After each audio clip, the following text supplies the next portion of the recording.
Hoje ela dá pra tu, amanhã ela dá pra quem? Aqui BH ninguém é de ninguém, aqui é só a sua vez. Aqui BH. Vou mandar pros alemão, vou pegar babado pra largar no céu. Fala pessoal, tudo bom com vocês? Hoje nós vamos ver o iceberg dos desenhos perdidos. Que esse cara aqui do canal Cartoonizando, ó, que é o canal que eu sou inscrito há muito tempo, ele vem falar sobre alguns icebergs. O iceberg de hoje é sobre os desenhos perdidos. Então, sem muito papo, sem muita enrolação, já se inscreva no canal, deixa o like e ative o sininho. Vamos lá.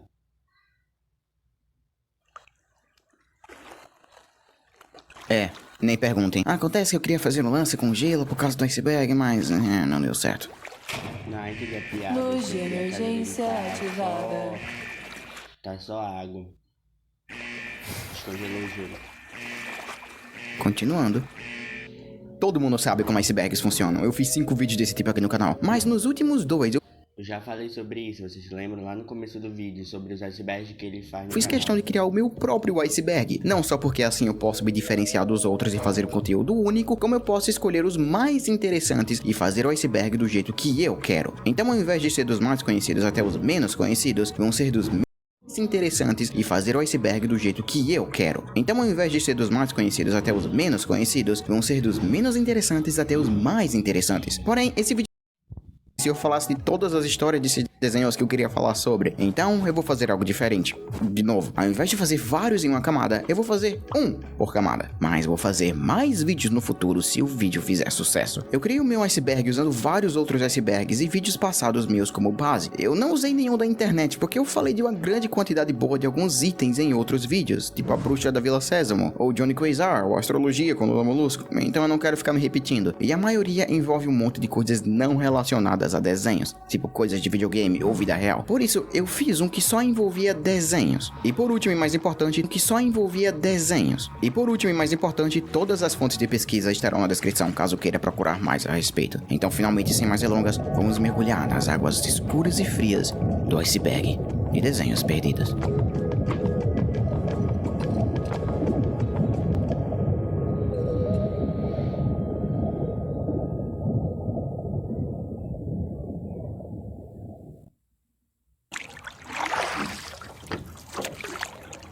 A superfície.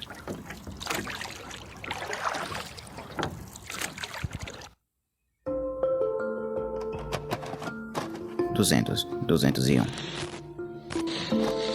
Polêmica e South Park são duas coisas que sempre andaram de mãos juntas desde que o show começou. Porém, nenhuma delas foi tão forte que fez o show ser afetado de algum jeito. Especialmente porque o Comedy Central deixava eles fazerem o que quiserem com o show, exceto quando suas vidas estão em perigo. Em 2001, na 5ª temporada do desenho, nós fomos apresentados a um grupo de super-heróis que consistiam de profetas e líderes das principais religiões do mundo, contendo Jesus, óbvio de onde ele veio, Buda, o fundador do budaísmo, Krishna, um dos deuses do hinduísmo, Joseph Smith, o criador dos mormons, Lao Tse, o fundador de inúmeras religiões chinesas, e Maomé, o fundador do islamismo. Façam questão de marcar esse último na cabeça, porque ele vai ser bem importante. Trey Parker e Matt Stone lançaram um episódio Super Best Friends, e o episódio foi aceito bem por todos, como apenas mais um episódio do desenho mais polêmico de todos os tempos. Pula-se 10 anos, e um jornal dinamarquês está sendo criticado por pessoas ao redor do mundo pelo modo que quadrinhos estão sendo feitos, usando o profeta Maomé na sua grande maioria. Islâmicos ficaram... Ah, nossa, isso é verdade. Acho que eu me lembro dessa época que tipo, o islamismo tava muito assim alta por causa desse povo assim, e tava todo mundo falando que era errado de ser desse tipo assim de islamismo, e tava rolando preconceito, uma xenofobia absurda.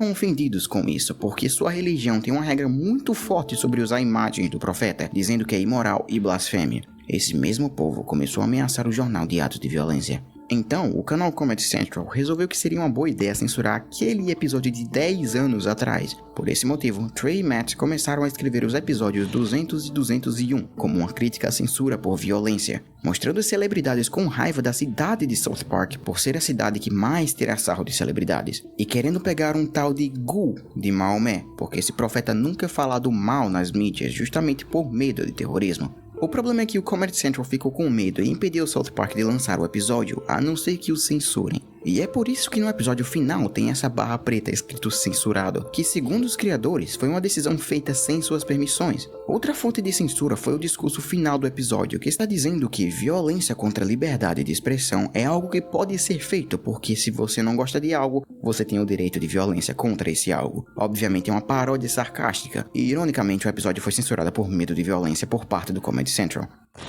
You see, I learned something today.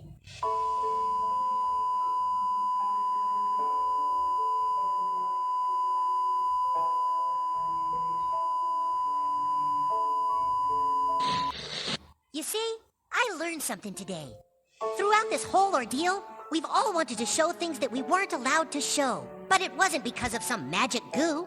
It was because of the magical power of threatening people with violence. Essa versão do episódio sem censura nunca foi achada por 4 completos anos, até que em 2014, um usuário do 4chan fez uma descoberta muito estranha. Por alguma razão, o arquivo em MP4 do episódio estava 100% disponível e sem censura no meio dos arquivos do site oficial do desenho. Fãs baixaram o episódio e agora temos a versão original dos episódios, a visão original, mas não antes do episódio ter sido censurado por 4 anos. Nossa, 4 anos. Não, muita coisa. Nível 1. Águas asas.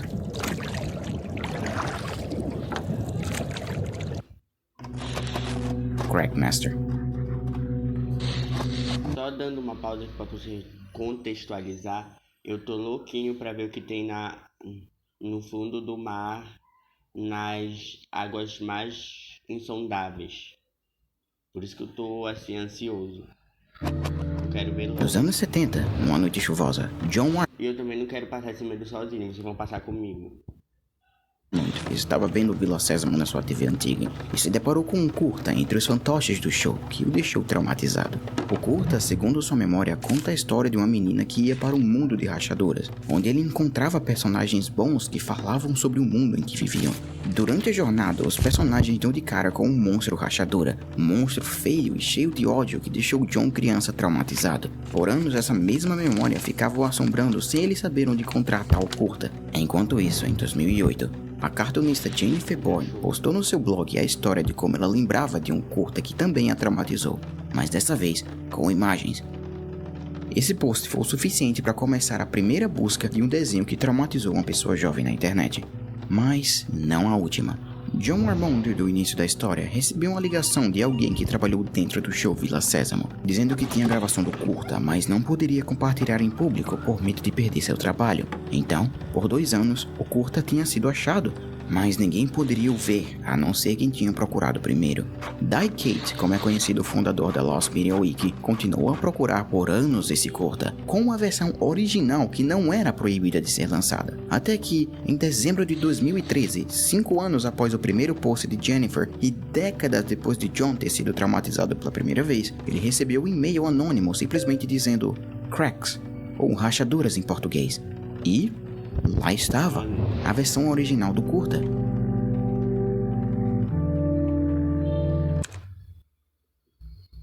Será que vai aparecer? Ai, meu Deus, vai aparecer. Meu Deus, meu coração tá acelerado. Eu tô todo arrepiado.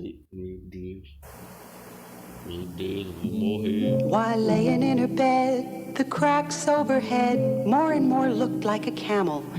Today's a rainy day and I can't go out and play. Would you take me for a ride, camel? A versão recebida por Die Kate não foi a versão que o John recebeu, pois a versão de John era cortada de um episódio da Vila Sésamo, com alguns frames do curta começar com Bertie Warney, mas sim uma versão totalmente original, com até o title card que é feito apenas para produção. O curta em si acabou sendo exatamente o que foi lembrado. Ele tem 1 minuto e 40 segundos e começa com uma menina deitada na cama, com uma voz narrando o que a menina está falando. Com chuva lá fora, a menina procura nas paredes algo para fazer no teto e começa a ver criaturas nessas rachaduras. Uma criatura a carrega e leva para outros mundos e rachaduras, achando várias outras rachaduras por sua casa quando se depara com o Crackmaster, o mesmo personagem que traumatizou o autor do primeiro post. Esse bicho é horrível, dá muito medo. The crack just growled instead Eu and vou made coração himself look acelerado. very big and mean. He said, I am Crackmaster, but But just then the wall plaster began to crumble to the floor, and where the monster stood were only beams of wood. He destroyed himself trying Não to. acredito que foi passado por uma Went each criança. creature to his wall, and each knowing all was well where each crack lived. Dá muito medo. Camel, thank Pra eu you que sou for um the adulto, dá muito ride. medo, mas uma The criança. rain has stopped outside. We'll go A and see menina the continua cracks cantando, again né? Como se não someday. tivesse nada. Mas por mais que isso possa ser considerado o final, ainda temos a pergunta de por que o curta foi tão desaparecido? Tipo, pensa bem, Vila Sésamo não é um show esquecido. Todo mundo viu pelo menos uma vez na vida. Não é como se esse curta fosse passado em um show que não é visto por milhões de crianças. Em 2019, pelo sucesso que toda a procura fez, o host de um show chamado Studio 360 fez uma pesquisa sobre esse tal curta, quem fez o curta e o porquê diabos ele foi tão difícil de encontrar. O host então entrou em contato com o produtor executivo da Vila Sésamo na época, que disse que não entende por que do curta ser tão esquecido, especialmente porque foi uma crítica ao estado de vida das pessoas dos anos 70, com as paredes de sua própria casa sendo cheias de rachaduras. Mas tem uma teoria. Talvez pelo próprio nome. O título do curta é Cracks, que obviamente é parecido com a droga que era muito popular na época. A música de fundo também foi algo que levantou suspeitas e foi rapidamente encontrada, sendo a própria música e a narração do curta feitas por Dorothy Makowski. Ela não sabia que o curta era famoso, mas disse que, nas palavras dela, a gravação deste curta foi a sessão mais estranha que eu já tive. E aí, a trilha acaba. Até hoje, ninguém sabe quem produziu esse curta, e foram encontrados inúmeros suspeitos, mas nenhum levou a nada. A procura ainda não acabou. Que bicho horrível. Nível 2. As profundezas. Profundeza. Aí que eu queria chegar. A Day with SpongeBob SquarePants. Do Bob Esponja. Essa, sem dúvida, é uma das, talvez a maior pesquisa em conjunto para algo perdido de todos os sites. Eu mencionei ela um pouco no meu vídeo do iceberg do Bob Esponja, mas eu deixei muita coisa de fora porque tem uma história muito longa. Então, vamos lá. O ano é 2011 e no meio dos filmes da Amazon, um filme bem estranho foi listado dentro do site chamado A Day with SpongeBob SquarePants, ou em português, Um Dia com Bob Esponja Calças Quadradas. Ninguém soube o propósito deste produto, porque era impossível de eu comprá-lo. A única coisa disponibilizada além do nome foi a capa do filme, que levanta inúmeras perguntas. Primeiro, quem fez isso? Quem é essa criança? E o porquê diabos isso foi disponível para venda? Todas essas perguntas ficaram em aberto por anos, com inúmeras pessoas procurando o máximo de informação possível. Porque, se o filme está à venda, ele deve ter existido. Certo? Das pistas que estavam disponíveis, começaram a analisar a capa do filme, sem saber o buraco sem fundo que iriam cair.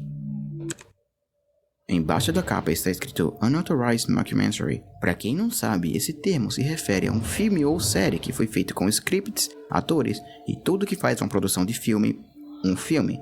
Porém, é filmado com a ideia de que é um documentário, como se as câmeras existissem dentro do filme em si. The Office é o melhor exemplo para esse tipo de mídia. Então, temos uma ideia do que isso é. Mas por que do Unauthorized? Está dizendo que a Nickelodeon não tinha nada a ver com essa produção? Em cima nos é mostrado 3 supostas premiações que na verdade são empresas que não existem na vida real. Então, quem é esse menino na imagem? Se ele é um ator, ele tem que ter uma página no IMDb. E assim poderemos ter uma ideia maior do que está rolando aqui. Ele na verdade é uma imagem stock. O menino não é o personagem principal do filme. Então, o que é isso? Por mais ou menos 5 anos, a procura por esse filme continuou com pouquíssimos resultados, mesmo com vários canais grandes falando sobre. Um desses canais foi o Bad Hard Burning, que de algum jeito, que ele não deixou claro para o público não conseguir entrar em contato também, conseguiu o contato da pessoa que fez essa postagem na Amazon, respondendo todas as perguntas.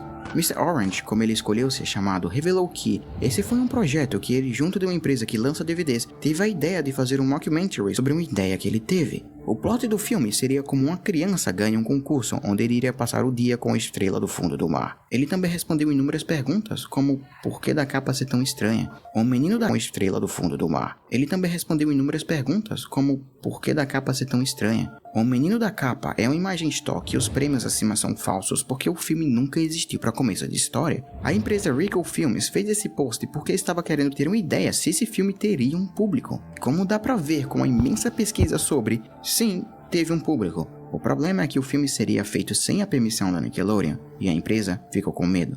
Por isso, o filme foi cancelado. acabando assim de um modo super anticlimático, uma das maiores pesquisas de todos os tempos. Mas, se essa é uma das, qual é a maior?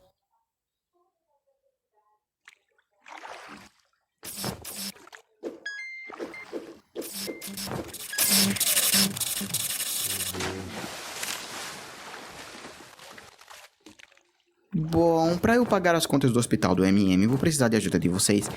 Deem like no vídeo para o YouTube recomendar esse vídeo e se inscrevam para eu poder chegar a 1 milhão de inscritos. Ou o MM morre.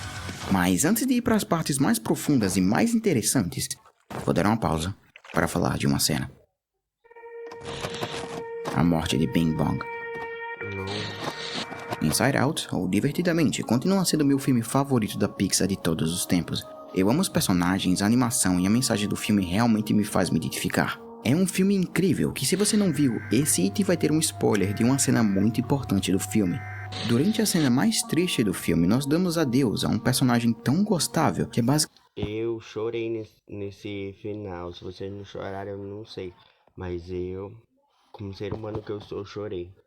Foi muito triste ver a morte dos personagens melhores assim da Pixar. Realmente tortura ver ele se desintegrando para sempre na frente dos nossos olhos. Bing Bong foi um amigo imaginário da Riley, mas ficou sem rumo assim que ela cresceu. O personagem passa o resto dos seus dias andando pela mente da Riley, tentando sobreviver, e seu último ato é um ato de bondade onde ele se sacrifica para ajudar a Joy. Uma cena muito triste que sem dúvidas fez muito. A cena era para ser mais triste ainda. Na cena final do filme que temos hoje em dia, Bing Bong diz suas últimas palavras e some, mas não era para ser assim. Durante a parte de animação da cena, os animadores fizeram uma cena tão pesada e triste que os próprios produtores da Pixar acharam que seria demais e decidiram diminuir bastante o fator emocional da cena. O problema é que a gente só sabe disso baseado em entrevistas e nada mais. Segundo a voz original de Bing Bong, Richard King, a cena original tinha 40 a 60 segundos de duração, ao invés de 10 segundos no final do filme, tendo memórias e ações relevantes ao filme que faziam aquela despedida muito mais dolorosa. Ele comparou a cena com a cena onde a mãe do Bambi morre. Ninguém quer rever aquela cena tirando totalmente o valor sentimental e deixando apenas doloroso. Mas como ele mesmo disse, existe uma versão do filme que ele, junto dos produtores da Disney, viram que tem a cena cortada, completa. Até hoje a cena cortada nunca foi vazada, nem nos lançamentos em Blu-ray, nem em contas de pessoas que trabalharam no filme. Porém, estranhamente em setembro deste ano 2021, uma usuária do YouTube chamada Jamie Keller postou um clipe de 8 segundos com a parte do adeus. Ninguém sabe exatamente como ela conseguiu esse vídeo, porque segundo a informação da sua conta, ela é apenas uma criança. Como a morte do Doc de Carros 3, essa cena existe, mas fora dos nossos alcances. Até acelerou o coração. Nível 3. Águas insondáveis. É o nível que quer chegar. Clockman. O ano é 2012, e em janeiro deste mesmo ano, Commander Santa, um usuário do site da Band, postou em um fórum do site falando de um curta que ele viu quando criança, nos anos 80. Esse simples post iria criar a maior pesquisa do mundo de mídias perdidas. Segundo o autor do post, dizendo as poucas memórias que tinha sobre o curta, a história da animação envolvia um menino deitado em uma cama que acabava de receber sapatos novos. Esse menino perde esses sapatos e com muito medo fala com o feiticeiro da cidade que ajuda o menino a achar esses sapatos, mas com uma condição: do menino dizer que perdeu os sapatos para a mãe. O menino não admite para a mãe e o feiticeiro sai do relógio e o captura. Essa história ficou mais interessante quando o post de Michael W. de 2002 foi encontrado em um site de animação com uma história muito similar com a do post de 2012, com sua versão do curta dos anos 70, 80 e 90 da Nickelodeon. Uma menina faz um acordo com o feiticeiro para receber sapatos novos, já que ela havia perdido os seus, mas o feiticeiro diz que ele daria novos sapatos se a menina falasse para sua mãe. Ela não fala, e o feiticeiro a pega saindo pela parede e fazendo ficar com ele pelo resto da eternidade, a não ser que ela conte a história verdadeira. Por mais que, sim, tenha aspectos diferentes, é bem claro que esse é o mesmo curta. Esses detalhes pequenos podem ser erros de memória, então foram à procura. A primeira pista foi o fato de que o curta passou no programa da Nickelodeon chamado Pinwheel. Porém, por mais que seja uma pista bem clara, Seria quase impossível procurar por episódios desse show, porque a maioria também foram perdidos para sempre. Pinwheel é o tipo de show como Vila Sésamo, várias histórias e fantoches entre elas. Então, é bem difícil alguém ter guardado tudo que o show mostrou por ser tão obscuro. Outra pista que o post nos deu foi os 2 sapatos. O problema é que esse lance de sapatos foi usado tantas vezes e existem inúmeras histórias com a menina de sapatos vermelhos ou algo assim. Se parece bastante com a história chamada Sapatos Vermelhos, de Rand Chris Anderson, que envolve uma menina, sapatos vermelhos, uma mensagem sobre sinceridade e um cara de barba que rouba esses sapatos. Mas essa história foi parodiada inúmeras vezes e nenhuma dessas vezes foi passada no Pinwheel. Em 2016, o mesmo da enquete da Lost Media Wiki entrou em contato com Michael Carr, o escritor para o Pinwheel, perguntando sobre o curta. O escritor deu o contato de Tip Fortune, o produtor executivo do show na década que o curta foi visto. Tip revelou que a maioria desses curtas foram adquiridos por uma companhia de filmes chamada Coe Films. Então entrar em contato com os produtores da Coe Film e procurar pelo catálogo de filmes da Coe passou a ser a principal maneira de encontrar o curta. Passam-se mais um ano, 5 anos após o post do Commander Center e 15 anos após o post de 2002. Em 2017, um usuário do fórum do site Lost Media Wiki estava procurando em um catálogo de mídias ao redor do mundo chamado World Catalog, quando achou algo promissor. Procurando no catálogo por coisas com o nome O Feiticeiro, ele deu de cara com um curta chamado Sally. A sinopse parecia bastante com o que o pessoal estava procurando. Será esse o curta? Gente, eu acho que eu encontrei! Caramba! Vocês podem dar uma olhada? Eu acho que ele achou, gente. Oh, meu Deus. O curta foi achado no próprio YouTube. Que jeito bacana de acabar essa procura. Estava nas nossas frentes esse tempo todo. Só precisaríamos das palavras corretas. Mas será que o Commander Center iria reconhecer esse como verdadeiro? Sim. Após 5 anos de procura diária, o curta mais procurado de todos os tempos foi encontrado. Acabando assim, de um modo positivo.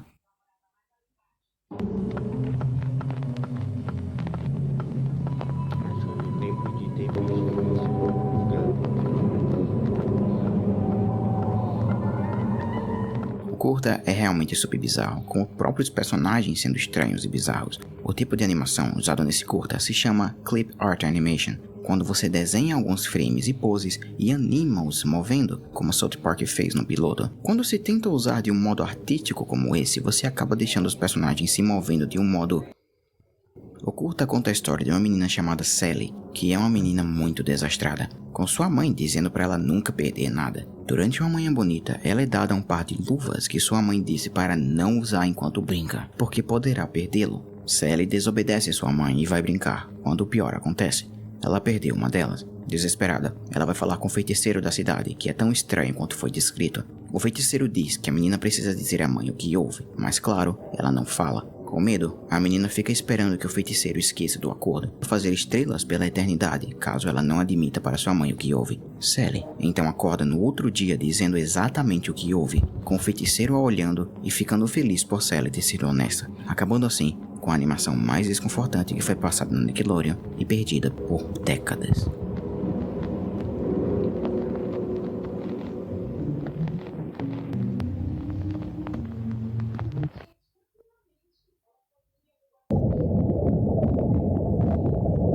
Nível 4. Escuridão.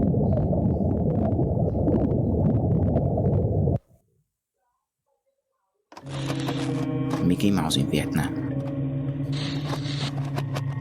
Mickey Mouse é a última entidade que você espera ter algo bizarro. Em 2007, 14 anos atrás, Jim Korkis, um autor que vem escrito sobre a Disney e sua história por anos, escreveu em um fórum da Disney chamado Mouse Planet que existia um curta que ele viu há um tempão atrás, mas não conseguiu achar em lugar nenhum. Ele escreveu que o curta é em filme e em preto e branco, também que foi visto nos anos 60 durante a Guerra do Vietnã. O curta começaria com o Mickey Mouse andando feliz e positivo quando passa por um outdoor pedindo para se juntar ao exército americano e partir para a Guerra do Vietnã. Mickey Mouse, por alguma razão, fica hipnotizado e vai para fora da câmera voltando com a mesma empolgação, mas dessa vez carregando um rifle e um capacete. A gente então foca em um barco carregando todos os soldados, inclusive o Mickey. Mickey Mouse sai do barco e imediatamente é pego com uma bala na cabeça. A câmera foca no buraco de bala com sangue, enquanto o sorriso do Mickey vira um sinal de tristeza quando o curta acaba do nada. O problema com esse tipo de história é que enquanto o sorriso do Mickey vira um sinal de tristeza quando o curta acaba do nada. O problema com esse tipo de história é que existem milhões de creepypastas sobre episódios perdidos em que o personagem morre, e diferir um fato de algo falso é quase impossível mesmo naquela era da internet. Por isso, uma boa quantidade de pessoas não acreditou na história. Mesmo assim, muita gente achou a história interessante o suficiente para fazer reportagens a respeito, o que levou Jenny Leary a descobrir a história e procurar a respeito. Ele então descobriu que isso foi um curta feito para um festival de arte fazer reportagens a respeito, o que levou Jenny Leary a descobrir a história e procurar a respeito. Ele então descobriu que isso foi um curta feito para um festival de arte chamado Semana da Arte de Raiva. Passaram-se meses e o post ficou só nisso, até que ele editou o post revelando imagens do curta que foram encontradas em uma revista francesa comemorando o aniversário do Mickey, chamada Bon Anniversaire, Mickey, que não só nos deu imagens, como deu o título do curta, que tem o nome de Short Subject, assunto breve. A memória de ser de um festival de arte estava certa, com o curta tendo sido criado em 1967, como um protesto à Guerra do Vietnã. Também aprendemos o nome dos autores do curta, Lisa Everett e Milton Glaser, e seus motivos. Para quem não sabe, a Guerra do Vietnã foi menos os Estados Unidos querendo ser o herói e mais com medo do comunismo se espalhar pelo mundo, começando no Vietnã. Pelo fato do Mickey ter um símbolo do capitalismo e inocência em uma nação, o fato dele morrer em meros segundos da guerra é um modo de fazer você ficar chocado com a imagem. Mesmo que o curta tenha sido popular, ninguém tinha a menor ideia de onde encontrar uma cópia, e muita gente teve a infeliz ideia que a própria Disney poderia ter comprado todas as cópias com o objetivo de apagar esse curta da história. Esse curta foi basicamente impossível de ver por anos, até que em 2013, um aluno de uma faculdade americana encontrou o filme por completo em um arquivo de filmes antigos da sua faculdade de filmes e animação. O curta foi enviado para a internet, mas porque o curta não tinha nenhum áudio, o aluno que fez o upload colocou uma música com direitos autorais, e o vídeo foi tirado do ar pelo YouTube, mas foi baixado por inúmeras pessoas, que fez esse curta, que foi perdido por 35 anos, finalmente ter sido encontrado, por pura sorte.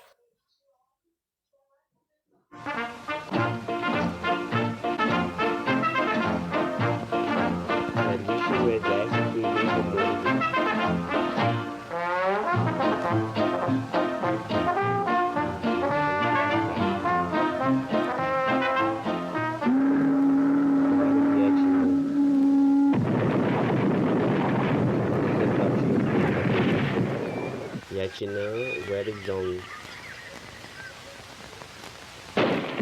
Meu Deus, não, ele chegou, já morreu.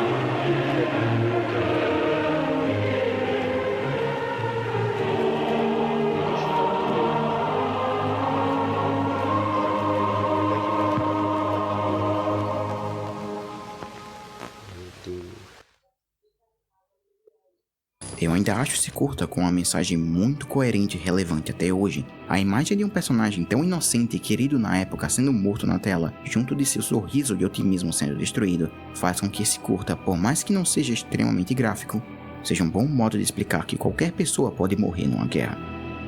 Especialmente as pessoas que importam para muitos. Bom, como eu disse, dependendo da recepção desse vídeo, eu vou fazer outro. E se preparem, porque tem muita história desse tipo. Agora, se me derem licença, eu... Morreu.